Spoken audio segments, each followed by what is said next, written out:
It was supposed to be a peaceful weekend. On October 14th, 2018, 27-year-old Emily Carter packed her bags, grabbed her camera, and drove out to Pine Hollow State Forest, a place locals described as quiet, almost too quiet. Emily was a freelance photographer, the kind who chased beauty in forgotten places.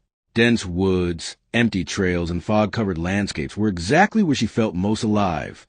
Before leaving, she sent a simple message to her sister saying she'd be back by Sunday, but Sunday came and went, and Emily never returned.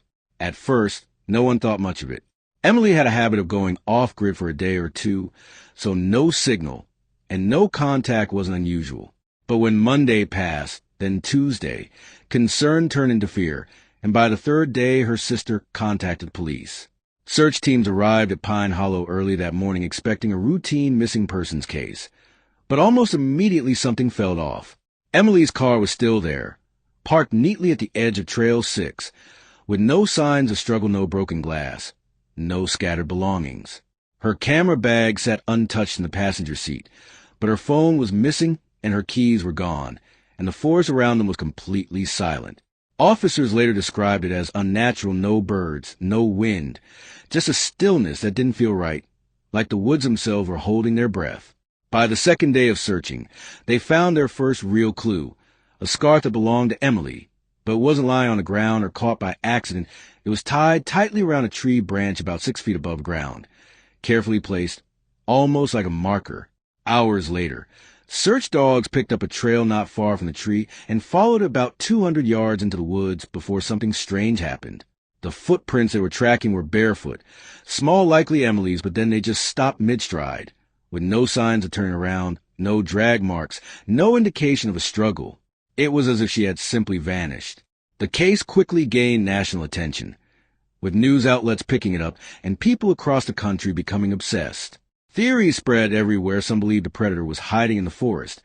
Others thought Emily had staged her own disappearance, but none had explained what investigators were seeing. Then, on the third day, just before sunset, the search team made a discovery. Half a mile off the trail, deep in a dense part of the forest that hadn't yet been searched, they found her.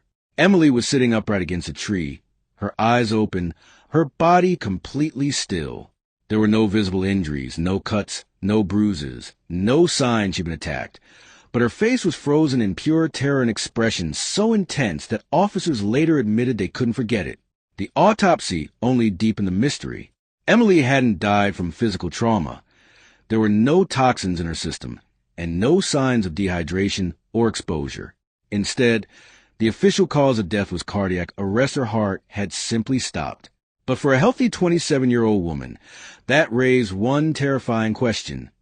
What could have scared her so badly that it literally stopped her heart? Investigators turned to the one piece of evidence they hadn't yet analyzed: her camera. It was recovered near her body, slightly damaged, but the memory card was still intact.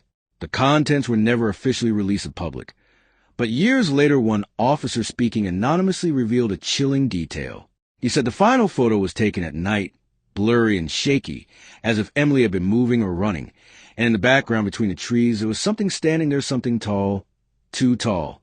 The case was eventually closed and labeled as an unexplained death, with no suspects and no clear answers.